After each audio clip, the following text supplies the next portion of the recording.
Chapter 106.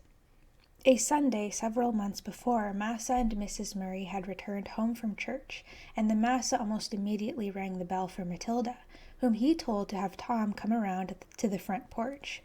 The Massa's pleasure was showing both in his face and in his tone as he told Tom that Mr. Edwin Holt, who owned the Holt cotton mill, had sent him a message that Mrs. Holt had recently been highly impressed with seeing some of Tom's delicate ironwork, that she had already sketched a design for decorative window grills that they hoped that Tom could soon make and install at their Locust Grove home. With a traveling pass from Massa Murray, Tom left on a mule early the next morning to see the sketches and measure the windows. Massa Murray had told him not to worry about whatever jobs awaited doing in his shop, and the Massa said that the best route was to follow the Haw River Road to the town of Graham, then the Graham Road to Belmont Church, where after a right turn and about another 2 miles, the elegant Holt mansion would be impossible to miss. Arriving and identifying himself to a black gardener, Tom was told to wait near the front steps.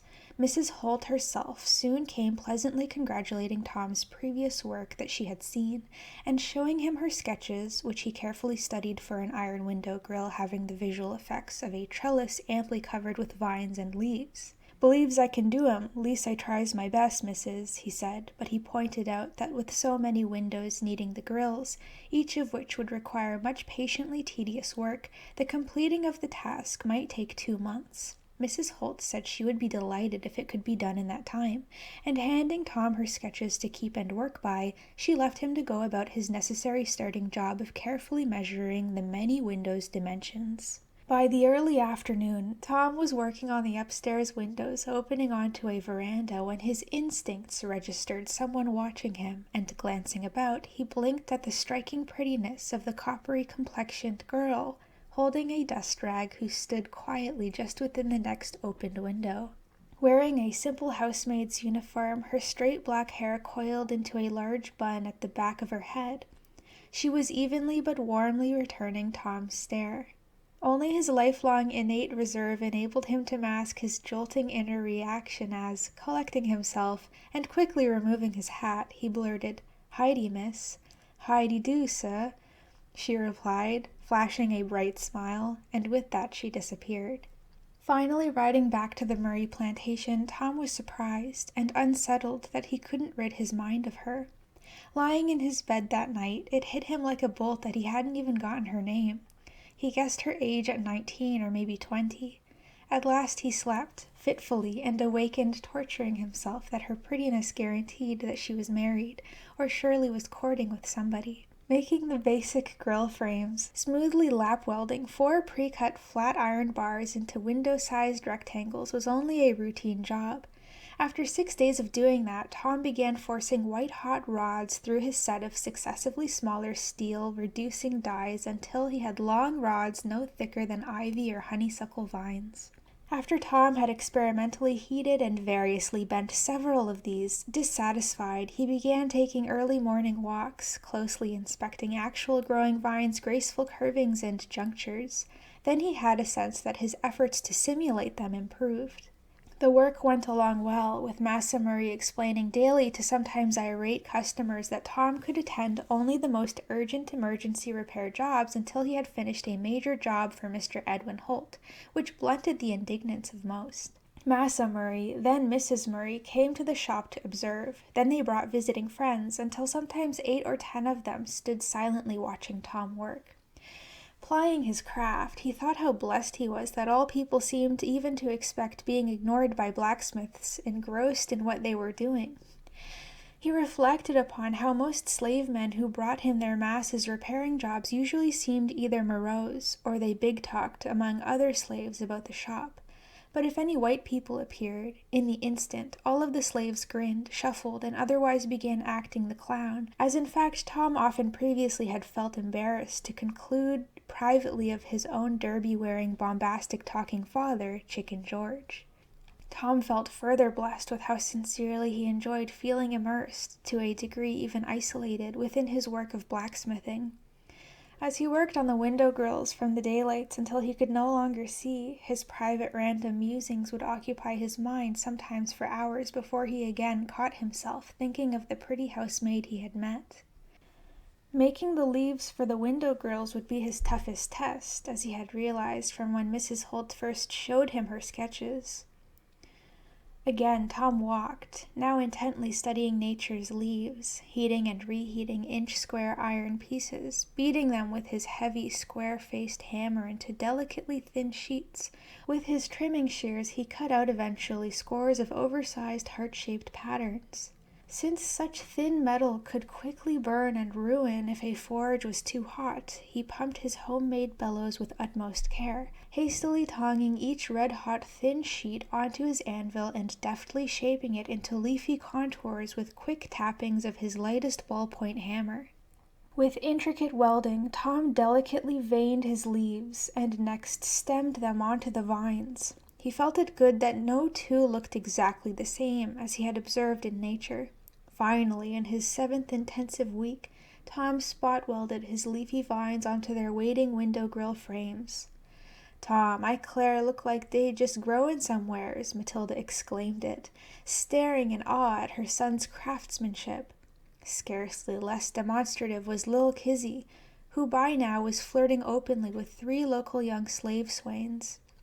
Even Tom's brothers and their wives, only Ashford and Tom were single now, cast glances that mirrored their further heightened respect for him. Massa and Mrs. Murray could hardly contain the extent of their pleasure, as well as their pride, that they owned such a blacksmith. In the wagon laden with window grills, Tom drove alone to the Holt big house to install them. When he held up one for Mrs. Holt to inspect, exclaiming and clapping her hands, ecstatic with pleasure, she called outside her teenage daughter and several grown young sons who happened to be there, and all of them joined instantly in congratulating Tom. Right away he began the installations. After 2 hours, the downstairs window grills were in place, being further admired by the Holt family members, as well as several of their slaves. He guessed that their grapevine must have sped word of their Mrs. Delight, and they had come running to see for themselves.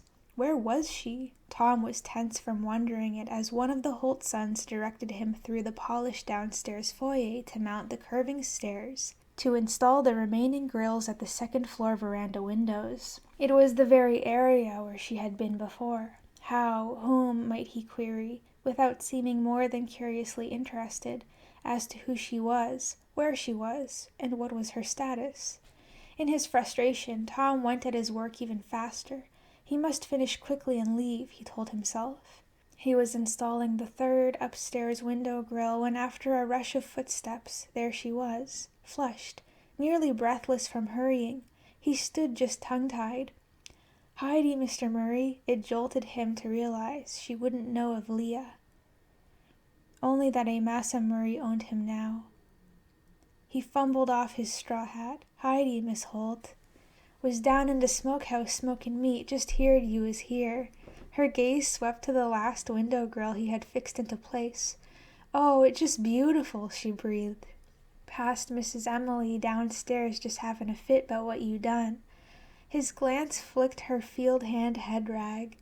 "I thought you was a housemaid." It sounded such an inane thing to say. "I loves doing different things, and they lets me," she said, glancing about. "I just run up here a minute. Better get back to workin', and you too." He had to know more, at least her name. He asked her. "Irene," she said. "They calls me Reenie. What your'n?" "Tom," he said. As she had said, they had to get back to work. He had to gamble. "Miss Irene, is you keepin' company with anybody?" She looked at him so long, so hard, he knew he had terribly blundered. "I ain't never been knowed for not speaking my mind, Mr. Murray. When I seed before how shy you was, I was scairt you wouldn't come talk with me no mo'." Tom could have fallen off the veranda. From then, he had begun asking Massa Murray for an all-day traveling pass each Sunday, along with permission to use the mule cart. He told his family as well that he searched the roadsides for discarded metal objects to freshly supply his blacksmith shop scrap pile. He nearly always did find something useful while driving different routes in the round trip of about 2 hours each way to see Irene. Not only she, but the others whom he met at the Holt Slave Row could not have received or treated him more warmly. "You's so shy, smart as you is, folks just likes you," Irene candidly told him. They would ride usually to some reasonably private, fairly nearby place where Tom would unhitch the mule to let it graze on a long tether as they walked, with Irene doing by far the most talking. "My pappy a Injun, he name Hillian, my mammy say. That count for the peculiar color I is," Irene volunteered matter-of-factly. "Way back, my mammy run off from a real mean massa, and in the woods some Injuns cotched her and took her to they village, where her and my pappy got together and I got borned. I weren't much size when some white mens tacked the village, and monks de killin captured my mammy and brung us back to her massa. She say he beat her bad and sold us to some trader, and Massa Holt bought us, what was lucky, 'cause they's high-quality folks." Her eyes narrowed. "Well, least mostly. Anyhow, mammy was they washin' and ironin' woman, right up till she took sick and died, 'bout 4 years back, and I been here ever since.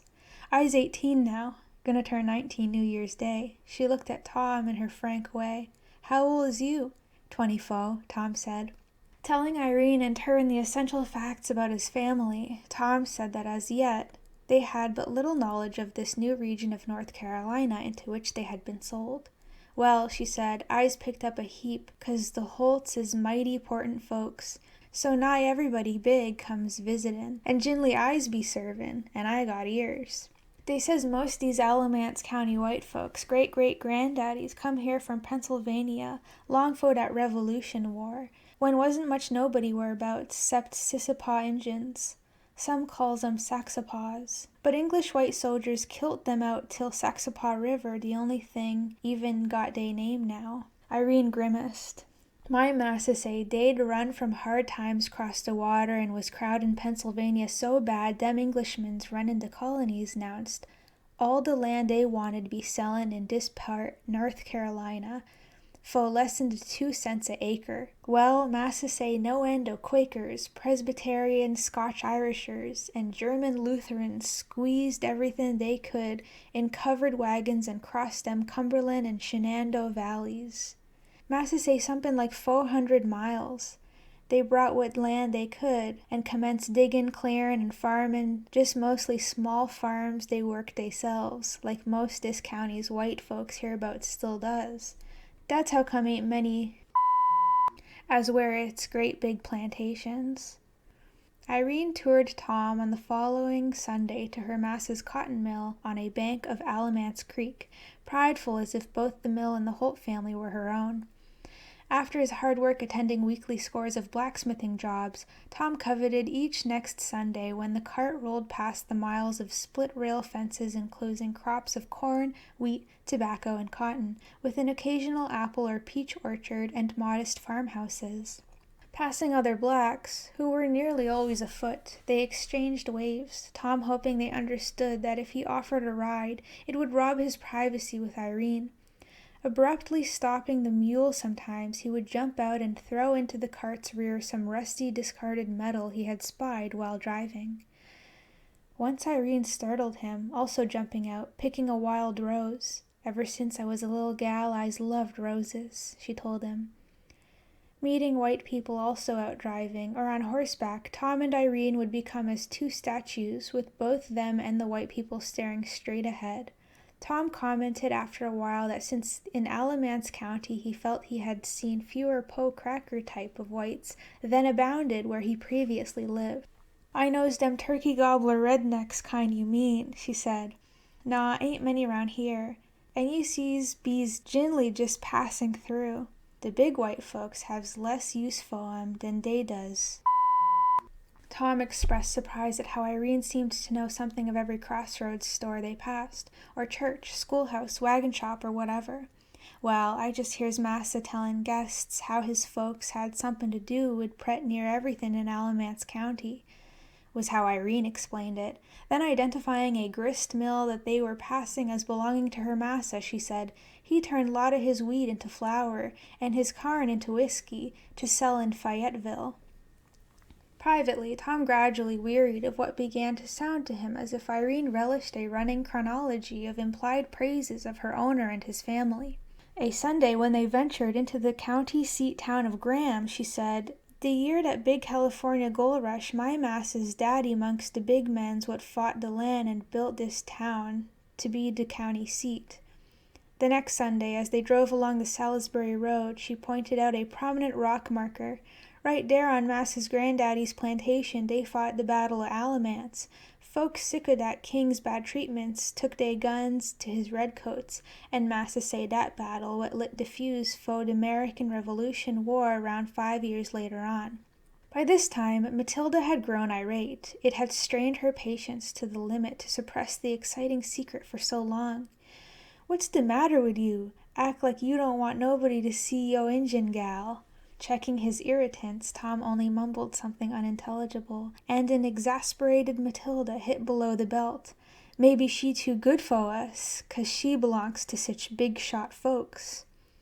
For the first time Tom had ever done such a thing, he stalked away from his mother, refusing to dignify that with a reply. He wished there was someone, anyone, with whom he could talk about what had become his deep uncertainties regarding his continuing to keep company with Irene. He had finally admitted to himself how much he loved her, along with her pretty mixed black and Indian features. Unquestionably, she was as charming, tantalizing, and smart a potential mate as he would have dreamed for. Yet, being as inherently deliberate and careful as he was, Tom felt that unless two vital worries he had developed about Irene got solved, they could never enjoy a truly successful union. For one thing, deep within, Tom neither completely liked nor completely trusted any white person, his own Massa and Mrs. Murray included. It seriously bothered him that Irene seemed actually to adore, if not worship, the whites who owned her. It strongly suggested that they would never see eye to eye on a vital matter. His second concern, seeming even less soluble, was that the Holt family seemed scarcely less devoted to Irene, in the way that some prosperous Massa families often came to regard certain household slaves. He knew that he could never survive the charade of mating with any woman, then living apart on different plantations, involving the study and dignity of their having to ask their respective Massas to approve occasional marital visits. Tom had even given thought to what might be the most honorable way, though he knew that any would be excruciating, to withdraw from seeing Irene any further. "What de matter, Tom?" she asked him on the next Sunday, her tone full of concern. "Ain't nothin'." They rode on silently for a while. Then she said in her candid, open manner, "Well, ain't gonna press you if you don't want to say, just long as you knows I know somepin workin' hard on you." Hardly aware of the reins in his hands, Tom thought that among Irene's qualities that he most admired were her frankness and honesty, yet for weeks, months, he had been actually dishonest with her, in the sense that he had evaded telling her his true thoughts, however painful it might prove to them both, and the longer he delayed would be continued dishonesty, as well as dragging out his bitter frustrations. Tom strained to sound casual. "While back, 'member I told you how my brother Virgil's wife had to stay with her massa when us got sole?" It being unconnected with his point, he did not speak of how after his own recent personal appeal, Massa Murray had traveled to Caswell County and successfully had purchased Lily Sue and her son Uriah. Forcing himself to go on, Tom said, "Just feel like if I was ever maybe getting thinking about mating up with anybody, well, just don't believe I could if'n we s'posed to be living on different Massa's plantations." "Me neither!" Her response was so quickly emphatic that Tom nearly dropped the reins. Doubting his ears, he jerked about toward her, agape. "What you mean?" he stammered. "Same as you just said." He practically accosted her. "You know Massa and Mrs. Holt ain't gonna sell you. I gets sold whenever I gets ready." She looked at him calmly. Tom felt a weakness coursing through his body. "How you talking 'bout? Not meanin' to sound short. That ain't yo' worry. It be's mine." Limply, Tom heard himself saying, "Well, why'n't you get sold then?" She seemed hesitant. He nearly panicked. She said, "All right, you got any special time? Reckon that up to you, too." His mind was racing. What earthly sum would her massa demand for such a prize as she was, if this was not all some wild dream in the first place? You got to ask yo' massa if he buy me. He buy you, he said, with more certainty than he felt. He felt like a fool then, asking, how much you reckon you be costin'? Reckon he need to have an idea o' dat. Spec they'll take whatever he offer, reasonable. Tom just stared at her, and Irene at him. Tom Murray, you's in some ways the zasperatin'st man I's ever seed. I could 'a' told you dat since the way we first met. Long as I been waitin' fo' you to say somethin'. You just wait till I got's hold o' you, gonna knock out some o' dat stubbornness. He scarcely felt her small fists pummeling his head, his shoulders, as he took his first woman into his arms, the mule walking without guidance. That night, lying abed, Tom began to see in his mind's eye how he was going to make for her a rose of iron. In a trip to the county seat he must buy only a small bar of the finest newly wrought iron. He must closely study a rose, how its stem and base were joined, how the petals spread, each curving outward in its own way, how to heat the iron bar to just the orange redness for its quickest hammering, to the wafer thinness from which he would trim the rose petals patterns that, once reheated and tenderly, lovingly shaped, would be dipped into brine mixed with oil, ensuring her rose petals' delicate temper. Chapter 107. First hearing the sound, then rapidly advancing upon the totally startling sight of her treasured housemaid Irene huddled down and heavily sobbing behind where the lower staircase curved into an air, Mrs. Emily Holt instantly reacted in alarm. "What is it, Irene?" Mrs. Emily bent, grasping and shaking the heaving shoulders. "Get yourself up from there this minute and tell me. What is it?" Irene managed to stumble upright while gasping to her missus of her love for Tom, whom she said she wished to marry, rather than continuing her struggle to resist her regular pursuit by certain young masses. Pressed by a suddenly agitated Mrs. Holt to reveal their identities, Irene, through her tears, blurted out two names. That evening before dinner, a shaken Massa and Mrs. Holt agreed that it was clearly in the best interests of the immediate family circle to be sold to Massa Murray, and quickly. Still, because Mrs. and Massa Holt genuinely liked Irene and highly approved of her choice of Tom for a mate, they insisted that Massa and Mrs. Murray let them host the wedding and reception dinner. All members of both the White and Black Holt and Murray families would attend in the Holt Big House front yard, with their minister performing the ceremony and Massa Holt himself giving away the bride. But amid the lovely moving occasion, the outstanding sensation was the delicately hand-wrought perfect long-stemmed rose of iron that the groom Tom withdrew from inside his coat pocket and tenderly presented to his radiant bride. Amid the oohs and ahs of the rest of the wedding assembly, Irene embraced it with her eyes, then pressing it to her breast, she breathed, "Tom, it's just too beautiful.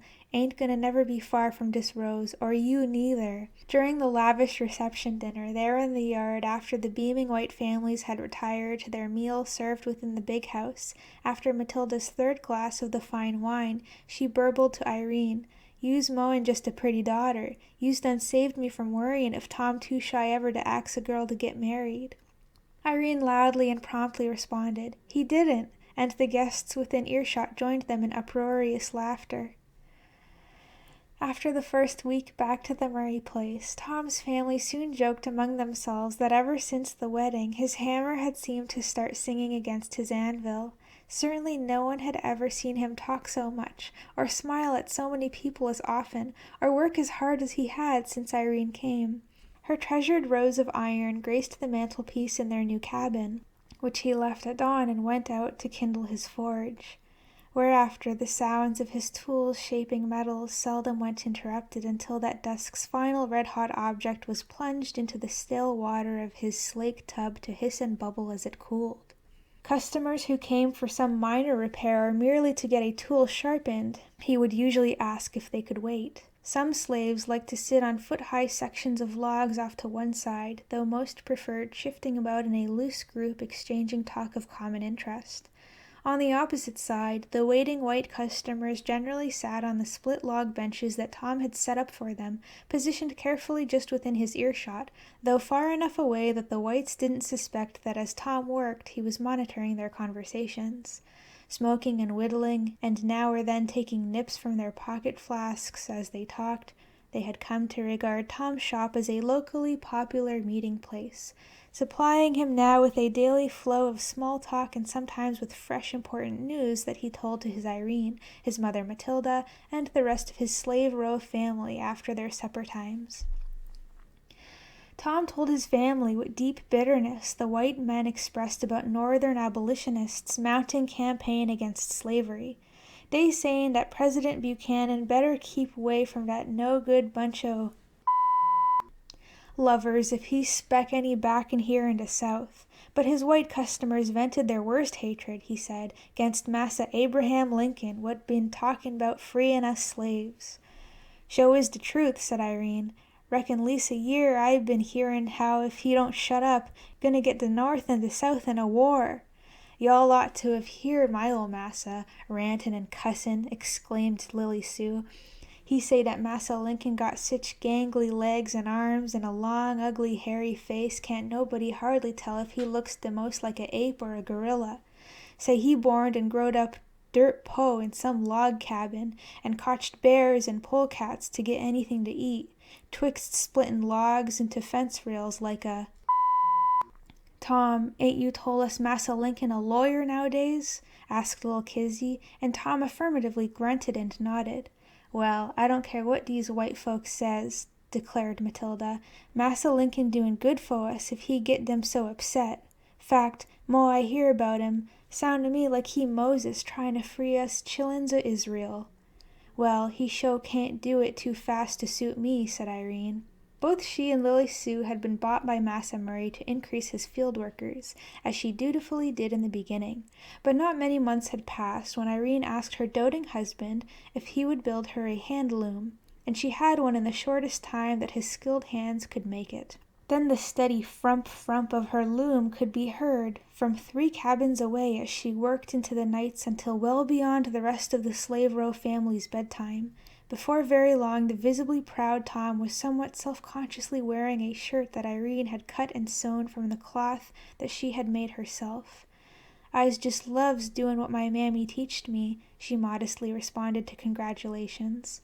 She next carded, spun, wove, and sewed matching ruffled dresses for an ecstatic Lily Sue and Lil Kizzy, who now approaching the age of 20 was demonstrating absolutely no interest in settling down, seeming to prefer only successive flirtatious courtships, her newest swain, Amos, being a general worker at the North Carolina Railroad Company's newly completed hotel, 10 miles distant at company shops.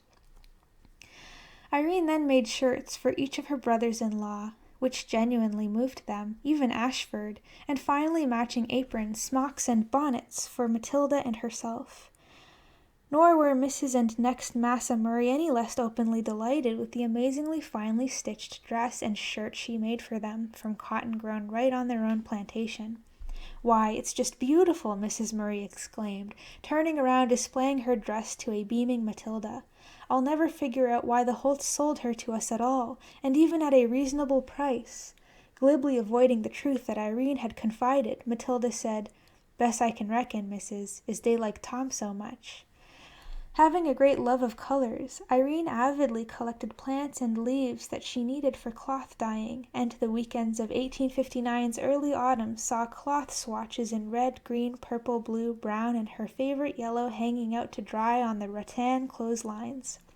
Without anyone's formally deciding or even seeming to much notice it, Irene gradually withdrew from doing her further field work.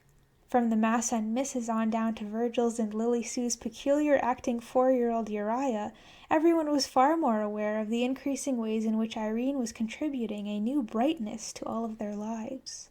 Reckon good part of what made me want Tom so much was 'cause I seed we both just loves making things for folks, she told Matilda, who was rocking comfortably in her chair before her duly glowing fireplace one chilly late October evening. After a pause, Irene looked at her mother-in-law in a sly, under-eyed manner. "Knowin' Tom," she said, "ain't no need me axin' if he done tol' you he's makin' somethin' else." It took a second to register. Shrieking happily, springing up and tightly embracing Irene, Matilda was beside herself with joy. "Make a little gal first, honey, so I can hug and rock her just like a doll." Irene did an incredible range of things across the winter months as her pregnancy advanced. Her hands seemed all but able to wreak a magic that soon was being enjoyed within the big house as well as in every Slave Row cabin. She plaited rugs of cloth scraps. She made both tinted and scented Christmas, New Year, holiday season candles. She carved dried cow's horns into pretty combs, and gourds into water dippers and birds' nests in fancy designs. She insisted until Matilda let her take over the weekly chore of boiling, washing, and ironing everyone's clothes. She put some of her fragrant dried rose leaves or sweet basil between the folded garments, making the black and white Murrays alike smell about as fine as they felt. That February, Irene got urged into a three-way conspiracy by Matilda, who had already enlisted in amused Ashford's assistance. After explaining her plan, Matilda fiercely cautioned, "Don't you breathe nary a word to Tom. You know how stiff and proper he is." Privately seeing no harm in carrying out her instructions, Irene used her first chance to draw aside her openly adoring sister-in-law Lil Kizzy and speak solemnly. "I's done heerd somethin' I kinda spec you'd want to. Dat Ashford wispin' it round dat look like some real pretty gal beatin' yo' time with dat railroad hotel man Amos." Irene hesitated, just enough to confirm Lil Kizzy's jealously narrowing eyes, then continued, "Ashford say de gal right on de same plantation with one of his'n. He claim Amos go see her some weeknights, twixt seein' you Sundays. De gal say 'fo long she gonna have Amos jump into Brune fo show." Lil Kizzy gulped the bait like a hungry blue catfish, a report that was immensely gratifying to Matilda, who had concluded that after her covert observations of her fickle daughter's previous swains, Amos seemed the most solid, sincere prospect for Lil Kizzy to quit flirting and settle down with. Irene even saw her stoic Tom raise his brows during the following Sunday afternoon after Amos arrived on his borrowed mule for his usual faithful visit. None of the family ever had seen Lil Kizzy in such a display of effervescing gaiety, wit, and discreetly suggestive wiles as she practically showered on the practically tongue-tied Amos, with whom she had previously acted more or less bored. After a few more of such Sundays, Lil Kizzy confessed to her heroine Irene that she finally had fallen in love, which Irene promptly told the deeply pleased Matilda. But then, when more Sundays had passed without any mention of jumping the broom, Matilda confided to Irene, "I's worried. Knows ain't gonna be long 'fo dey does somethin'. You sees how every time he come here dey goes walkin' right way from all us, and dey heads closer together." Matilda paused. "Irene, I's worried 'bout two things. First thing, dey fool around and get too close. De gal liable to wind up in a family way. Other thing, dat boy so used to railroads and folks travelin', I wonders is dey maybe figurin' to run up off north? 'Cause Lil Kizzy just wild 'nough to try anythin', and you know it." Upon Amos's arrival the next Sunday, Matilda promptly appeared bearing a frosted layer cake and a large jug of lemonade. In loud, pointed invitation she exclaimed to Amos that if she couldn't cook as well as Lil Kizzy, perhaps Amos would be willing to suffer through a bit of the cake and conversation. "Fac, us don't never hardly even get to see you no mo', seem like." An audible groan from Lil Kizzy instantly squelched, with her catching a hard glance from Tom, as Amos, without much acceptable alternative, took an offered seat. Then, as the family small talk accompanied the refreshments, Amos contributed a few strained, self-conscious syllables. After a while, apparently Lil Kizzy decided that her man was much more interesting than her family was being enabled to appreciate. "Amos, how come you don't tell 'em 'bout them tall poles and wires dem railroad white folks ain't long put up?" Her tone was less a request than a demand. Fidgeting some, then Amos said, "Well, ain't rightly know ifen I can 'zactly 'scribe whatever it is, but just last month they got through wid stringin' wires 'cross de tops of real tall poles stretchin' fur as you can see." "Well, what de poles and wires fo'?" Matilda demanded. "He gittin' to dat, mammy." Amos looked embarrassed. "Telegraph. Believe that's what they calls it, ma'am. I been and looked at how the wires leads down inside the railroad station where the station agent got on his desk this contraption with a funny kind of sideways handle. Sometimes he making it click with his finger, but mo times the contraption get to clickin' by itself. It might be sightin' to the white folks. Now every mornin' a good-sized bunch of 'em comes and ties up they hosses to just be round waitin' fo' that thing to get to clickin'. They says it's news from different places comin' over them wires way up on them poles. Amos, wait a minute now, Tom spoke slowly. You sayin' it bringin' news, but ain't no talkin', just the clickin'? Yassa, Mr. Tom, like a great big cricket. Seem like to me, somehow or another, the station agent be's gettin' words out in dat till it stop. Then pretty soon he step outside and tell them other mens what all was said. Ain't these white folks somepin'? Exclaimed Matilda. The law do tell. She beamed upon Amos almost as broadly as little Kizzy was. Amos, obviously feeling much more at ease than before, elected now without any promoting to tell them of another wonder.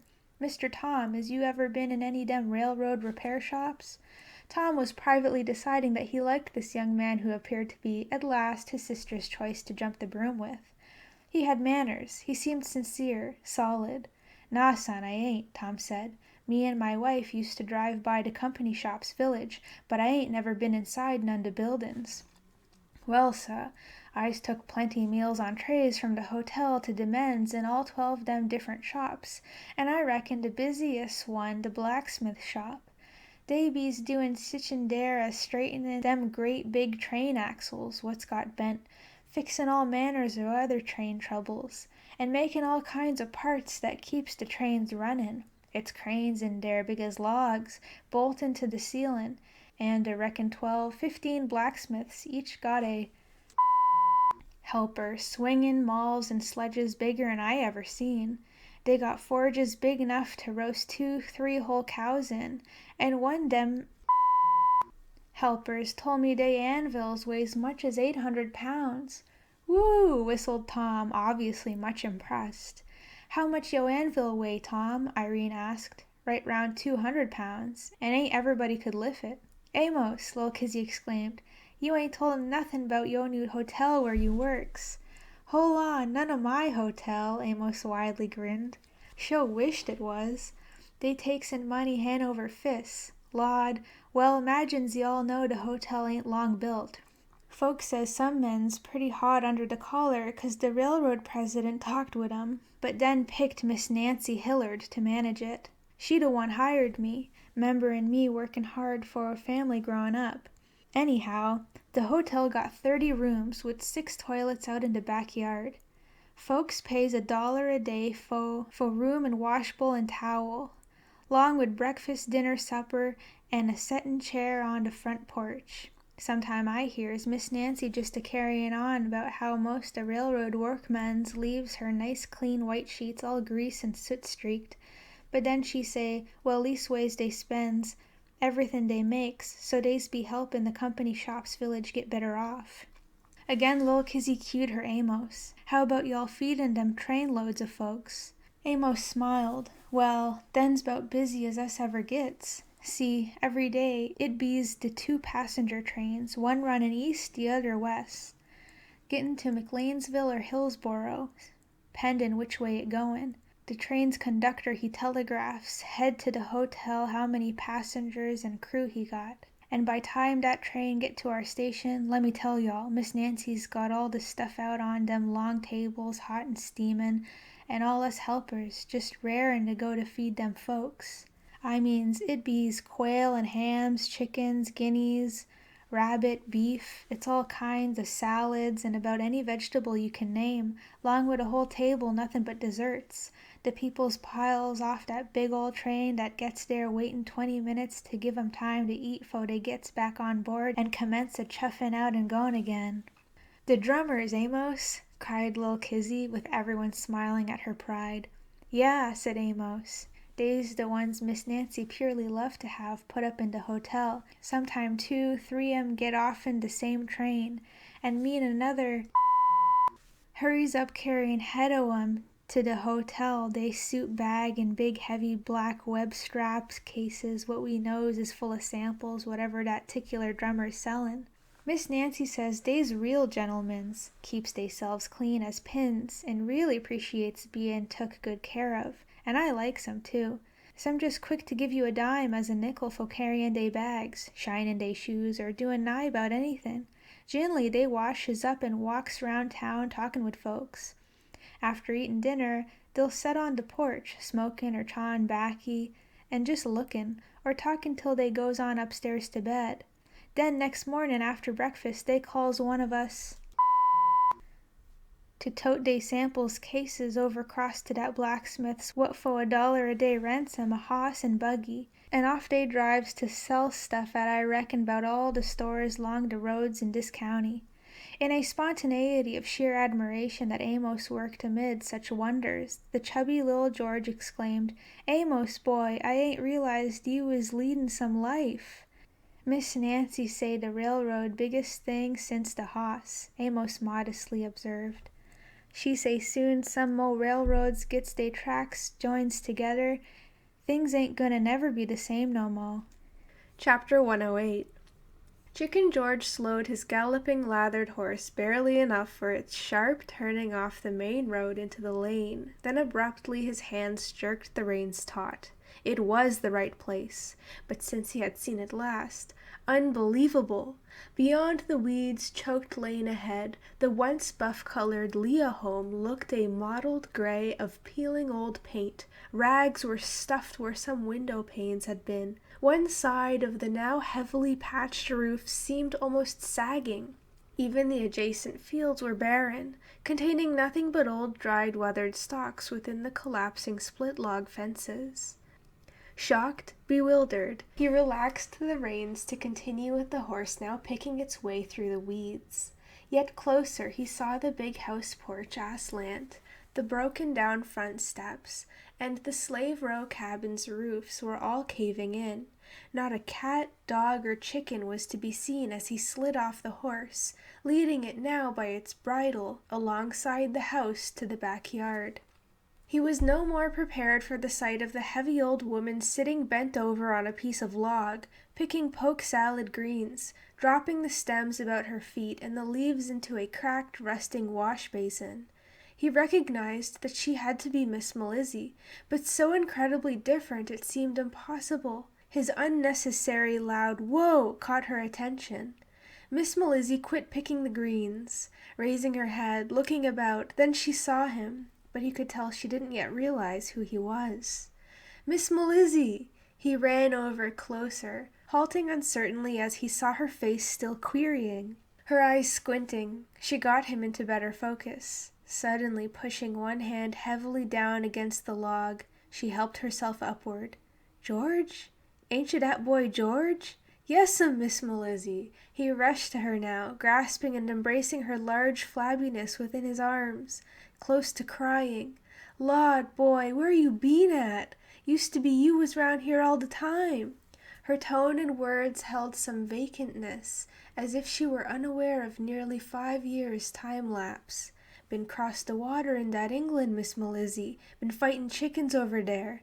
Miss Melizzy, where my wife and mammy and chillens at?" So was her face blankness, as if beyond any more emotion, no matter whatever else might happen. "Ain't nobody hardly here no mo', boy." She sounded surprised that he didn't know it. "They's all gone. Just me and Massa's left." "Gone where, Miss Melizzy?" He knew now that her mind had weakened. With a puffy hand she gestured toward the small willow grove still below the Slave Row. "Yo' mammy, Kizzy her name, layin' down yonder." A whooping sob rose and burst from Chicken George's throat. His hand flew up to muffle it. "Sarah, too, she down there, and ol' Missy, in de front yard. Ain't you seed her when you rid by? Miss Melizzy, where 'Tilda and my chillens?" He didn't want to rattle her. She had to think a moment. "'Tilda? Yeah, 'Tilda good gal, sho was. Whole lot of chillens, too, yeah. Boy, you oughta know Massa sol' off all 'em long time ago." "Where, Miss Melizzy? Where to?" Rage flooded him. "Where massa, Miss Melizzy?" Her head turned toward the house. "Up in there still sleep, I reckons. Get so drunk don't get up till late, hollerin' he wanna eat. Ain't no vittles, hardly. Boy, you bring anything to cook?" His gnome floating back to the confused old lady, Chicken George burst through the shambles of the kitchen and down the peeling hallway into the smelly, messy living room to stop at the foot of the short staircase, bellowing angrily, "Massa Leah!" He waited briefly. "Massa Leah!" About to go stomping up the stairs, he heard activity sounds. After a moment, from the right doorway, the disheveled figure emerged, peering downward. Chicken George, through his anger, stood shocked to muteness at the shell of his remembered massa, gaunt, unshaven, unkempt. Obviously he had slept in those clothes. Massa Leah? "George!" The old man's body physically jerked. "George!" He came stumbling down the creaking staircase, stopping at its foot. They stood staring at each other. In Massa Leah's hollowed face, his eyes were rheumy. Then with high, cackling laughter he rushed with widening arms to hug Chicken George, who sidestepped. Catching Massa Leah's bony hands, he shook them vigorously. "George, so glad you're back. Where all you been? You do back here long time ago. Yassa, yassa, Lord Russell just lemme loose. And I been 8 days gettin' here from the ship in Richmond." "Boy, come on in here in the kitchen." Massa Leah was tugging Chicken George's wrists. And when they reached there, he scraped back the broken table's 2 chairs. "Set, boy." "Lizzie! Where my jug? Lizzie!" "Comin', massa." The old woman's voice came from outside. "She's done got addled since you left. Don't know yesterday from tomorrow," said Massa Leah. "Massa, where my family?" "Boy, let's us have a drink 'fore we talk. Long as we been together, we ain't never had a drink together. So glad you back here. Finally somebody to talk to." "Ain't for talkin', massa. Where my family?" "Lizzie!" "Yassa." Her bulk moved through the door frame, and she found and put a jug and glasses on the table, and then went back outside as if unaware of Chicken George and Massa Leah there talking. "Yeah, boy, I sure am sorry about your mammy. She just got too old, didn't suffer much, and she went quick. Put her in a good grave." Massa Leah was pouring them drinks. "On purpose ain't mentionin' Tilda and the chilluns," it flashed through Chicken George's mind. "Ain't changed none. Still tricky and dangerous as a snake. Gotta keep from gettin' 'em real mad. 'Member de last things you said to me, massa? Said you be settin' me free just soon's I get back. Well, here I is." But Massa Leah gave no sign he'd even heard as he shoved a glass 3/4 filled across the table.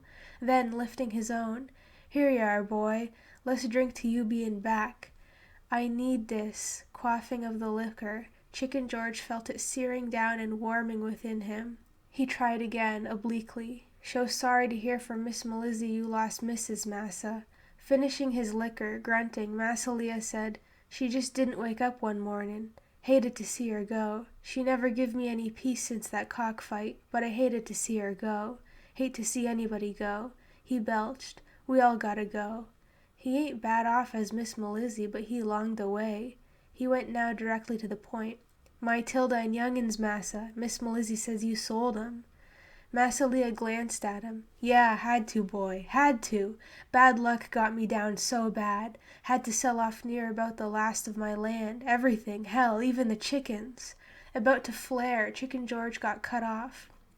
"Boy, I'm so po now. Me and Melizzy's eatin' 'bout what we can pick and catch." Suddenly he cackled. "Hell, sure ain't nothin' new. I was borned po."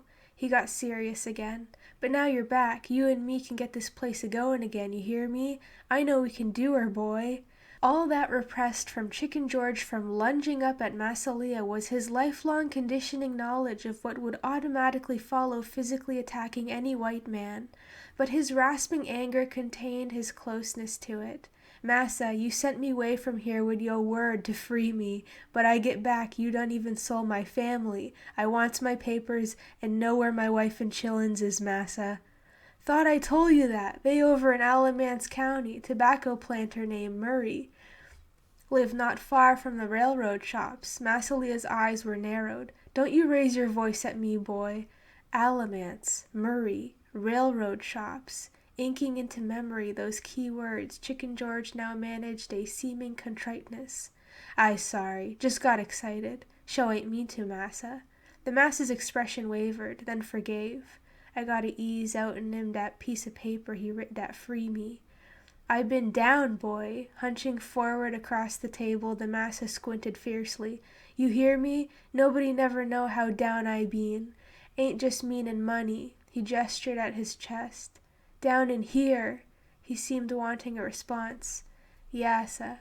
Seen hard days, boy. Them sons of bitches used to holler my name crossin' the street when I'm comin'. Hear 'em laughin' behind my back. Sons of bitches." A bony fist banged the tabletop. "Swore in my heart Tom Leah show 'em. Now you back. Get another set of chickens. Don't care I'm 83. We can do her, boy." "Massa." Massa Leah squinted closely. "Forgot how old you now, boy." 54 now, massa." "You ain't." "I's too, massa. Fo long be 55. "Hell, I seen you the same mornin' you birthed. Little ol' wrinkled up straw-colored." Massa Leah cackled. "Hell, I give you your name." Pouring himself another smaller drink after Chicken George had waved his hand negatively, quickly Massa Leah peered around as if to ensure that only they were there. "Reckon ain't no sense keepin' you amongst all them I got fooled. They think I ain't got nothin' no more." He gave Chicken George a conspiratorial look. "I got money. Ain't much. I got it hid. Don't nobody but me know where." He looked longer at Chicken George. "Boy, when I go, you know who get what I got? Still ownin' 10 acres, too. Land like money at the bank. Whatever I got go to you. You the closest I got now, boy." He seemed to be wrestling with something. Furtively he leaned yet closer. "Hell, ain't no need not to face the fact. It's blood 'tween us, boy." He done hit bottom fo show, sayin' dat. His insides contracting, Chicken George sat mutely. "Just stay on even for a little while, George," the whiskeyed face petitioned. "I know you ain't the kind to go turnin' your back 'gainst them what helped you in this whirl. Just fo left he showed me my freedom paper he'd writ and signed and said he gonna keep in his strong box." Chicken George realized that he was going to have to get Massa Leah yet drunker. He studied the face across the table, thinking bein' white the only thing he got left.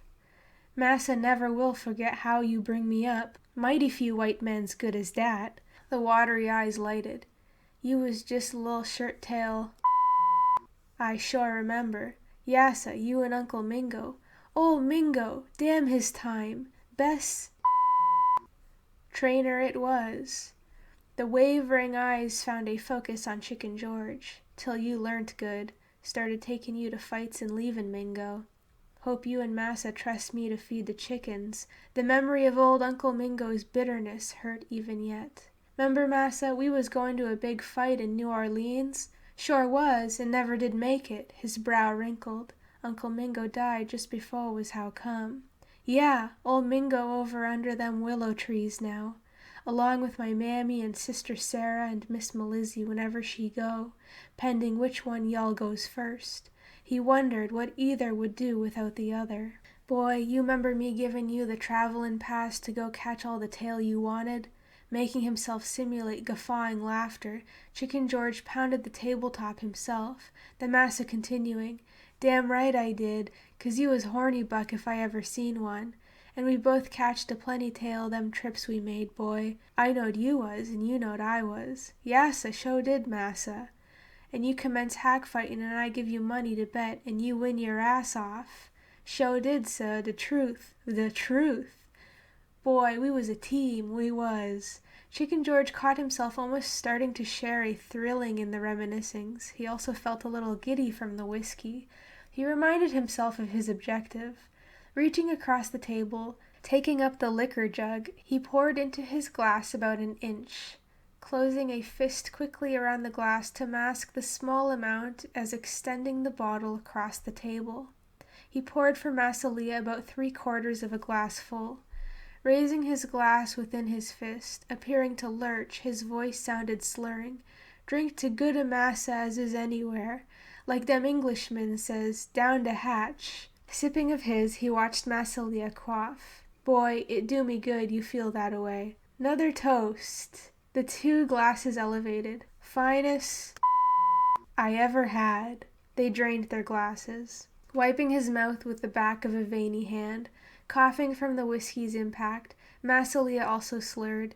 You ain't told me nothin' about that Englishman, boy. What's his name? Lord Russell, massa. He got mo' money 'n he can count.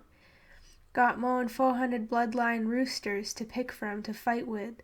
Then after a purposeful pause, but ain't nowhere near de gamecocker you is, massa. You mean that, boy? Ain't a smart one thing. And ain't de man you is. He just rich and lucky. Ain't yo quality o' white folks, massa. Chicken George thought of having overheard Sir C. Eric Russell say to friends, George's master is a glorified hack fighter. Massa Leah's head lolled. He jerked it back upward, his eyes trying to focus on Chicken George. Where would he keep his strong box? Chicken George thought how the rest of his life's condition would hang upon his obtaining the vividly remembered square sheet of paper containing maybe 3 times more writing than a traveling pass over the signature. Massa, could I have a little more yo liquor? You know better'n ask, boy, all you want. I tole a many dem English folks, best massa in de world's what I got. Ain't nobody never hear me talkin' 'bout stayin' over there. Hey, yo, glass gettin' low, massa. Just little be enough. Nah, you ain't that kind, boy. Never give no real trouble. Nah, sah. Well, drinkin' to you again, sah. They did. Some of the massa's liquor wetting his chin. Chicken George, feeling more of the whiskey's effect, suddenly sat up straighter, seeing the massa's head lowering toward the tabletop. You always good to your other... Too, massa. The head wavered, stayed down. Tried to, boy, tried to. It was muffled. Believe he good and drunk now. Yes'ah, you and dis missus both. Good woman, lot o' ways. The massa's chest now also met the table. Lifting his chair with minimal sound, Chicken George waited a suspenseful moment. Moving to the entrance, he halted. Then, not over loudly, Massa, massa! Suddenly turning, cat-like, within seconds he was searching every drawer within any front room furniture. Halting, hearing only his breathing, he hastened up the steps, cursing their creaking. The impact of entering a white man's bedroom hit him. He stopped, involuntarily stepping backward. He glimpsed the conglomerate mess. Sobering rapidly, he went back inside, assaulted by the mingled strong odors of stale whiskey, urine, sweat, and unwashed clothes among the emptied bottles. Then, as if possessed, he was pulling open, flinging aside things, searching futilely, maybe under the bed. Frantically dropping onto his knees, peering, he saw the strong box. Seizing it, in a trice he was back downstairs, tripping in the hallway. Seeing the masses still slumped over on the table, turning, he hastened through the front door. Around at the side of the house, with his hands he wrestled to open the locked metal box. Get on to hoss and go, bust it open later, but he had to be sure he had the freedom paper. The backyard wood-chopping block caught his eyes, with the old axe near it on the ground. Nearly leaping there, jerking up the axe, setting the box lock-side up. With one smashing blow it burst open. Bills, coins, folded papers spilled out, and snatching open papers he instantly recognized it. "What you doin', boy?" He nearly jumped from his skin, but it was Miss Melizzy sitting on her log, unperturbed, quietly staring. "What massa say?" she asked vacantly. "I gotta go, Miss Melizzy." "Well, reckon you better go ahead then." "Gonna tell Tilda and the chillens you wishes 'em well." "That be nice, boy. Y'all take care." "Yes'm." Swiftly moving, he embraced her tightly. "Oughter run see de graves." Then, thinking it better to remember his Mammy Kizzy and Sister Sarah as he remembered them living, Chicken George swept a last look over the crumbling place where he was born and raised. Unexpectedly blubbering, clutching the freedom paper, he went running, and vaulting onto his horse ahead of the 2 double saddle rolls containing his belongings, he went galloping back up through the high weeds of the lane, not looking back.